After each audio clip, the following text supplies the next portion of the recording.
Annadata Sukhibhava. Hello వివాస్, ఎలా ఉన్నారు? పిల్లలకి ఎగ్జామ్స్ టైం వచ్చింది కదా, అలాగే హాఫ్ డే స్కూల్స్ కూడా స్టార్ట్ అయిపోతున్నాయి. వాళ్ళేమో చదివి అలసిపోయి ఏదైనా పెట్టమని మన దగ్గరికి వస్తారు. ఇది ఒక 15 మినిట్స్ కష్టపడితే 1 వీక్ వరకు ఉంటాయండి. నోట్లో వేసుకుంటే కరిగిపోతాయి. చీజీ బైట్స్ అండి, చాలా అంటే చాలా టేస్టీగా ఉంటాయి. ప్రాసెస్ మాత్రం చాలా సింపుల్ అండి. వెల్కమ్ బ్యాక్ టు శ్రీ అక్షయ పాత్ర. ఎవరైనా కనుక కొత్తగా మన ఛానల్ని చూస్తున్నట్టయితే ఒక్కసారి వెళ్ళి వీడియోస్ చూడండి. తప్పకుండా నచ్చితే సబ్స్క్రైబ్ చేసుకోండి. ఒక బౌల్లో 1 కప్పు వరకు గోధుమ పిండి తీసుకోవాలండి. కాస్త ఉప్పు వేసుకొని కొంచెం బేకింగ్ సోడా వేయాలండి. ఎంత 1/2 టీ స్పూన్ సరిపోతుంది. 1 కప్పుకి ఎన్ని అయ్యాయంటే మీరు చూడండి, దాన్ని బట్టి మీరు కావాల్సినవి చేసుకోవచ్చండి. చక్కగా కలిపిన తర్వాత చీజ్ ఉంటుంది కదా, దాన్ని ఇందులో గ్రేట్ చేసి వేసుకోవాలండి. చక్కగా గ్రేట్ చేయాలి. ఎంత ఒక 1/2 కప్పు అయితే సరిపోతుందండి 1 కప్పుకి. గ్రేట్ చేసి వేసుకున్న తర్వాత చక్కగా కలపాలి మొత్తం.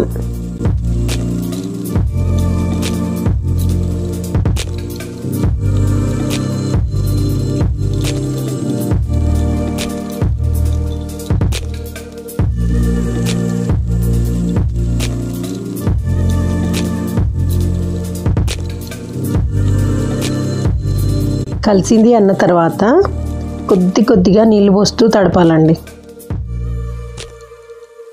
ఒకేసారి ఎక్కువ వేయద్దు, కొన్ని వాటర్ పోస్తూ దాన్ని చక్కగా చపాతీ పిండిలాగా కలపాలి.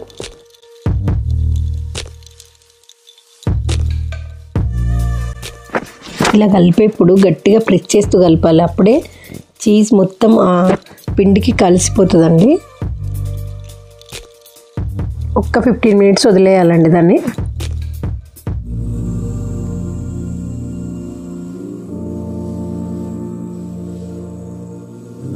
కాస్త పిండి వేస్తూ వీలైనంత పల్చగా చేసుకోవాలి. చపాతీ లాగా చేసేసుకొని ఒక్కొక్కటి. ఇప్పుడు ఆ బౌల్ పిండికి ఎన్ని వచ్చాయో చూడండి మీరు. కొంచెం పల్చగైనట్టుగా అయితే పిండి ఎక్కువ వేయాలండి. అప్పుడు దాన్ని అంటుకోకుండా ఉంటుంది, మీకు వచ్చేస్తుంది. దాన్ని మనకు నచ్చిన షేప్లో కట్ చేసుకోవాలండి. ఫస్ట్ అయితే నేను బయట దొరికే చీజీ బైట్స్ ఉంటాయి కదా, అంత చిన్నగా చేస్తున్నా.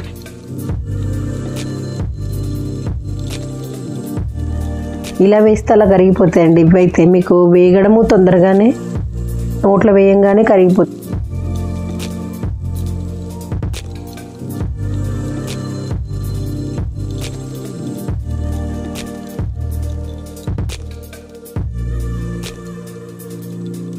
పక్కన ఆయిల్ పెట్టుకోవాలండి.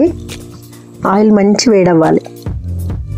అయిన తర్వాత ఒక్కటి వేసి చూస్తే తెలిసిపోతుంది మనకు ఆయిల్ వేడైంది లేనిది. ఇప్పుడు అక్కడ మనం చిన్నగా చేసుకునే అన్నీ వేసి ఒక 2 మినిట్స్ అండి. ఇవి చాలా చిన్నగా ఉంటాయి కదా, 2 మినిట్స్లో మీకు వేగిపోతాయి. మరీ బ్రౌన్ కలర్ అయితే రావద్దండి, దూరగా కాదు, మామూలుగా అయితే సరిపోతుంది.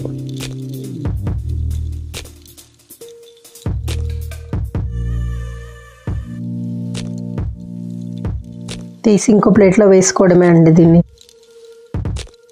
అంతే, 2 మినిట్స్లో చూసారు కదా, చక్కగా వేగిపోయినాయి. ఇప్పుడు ఏంటంటే దీన్ని ఇంకో షేప్లో, నేనైతే ఇలా హార్ట్ షేప్లో చేస్తున్నాను, చాలా బాగుంటుంది. ఇవి మాత్రం భలే వచ్చినాయండి.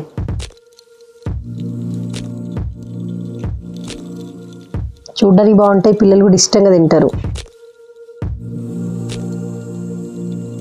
ఇవి కొంచెం టైం ఎక్కువ పడతాయండి ఆ చిన్న వాటికంటే.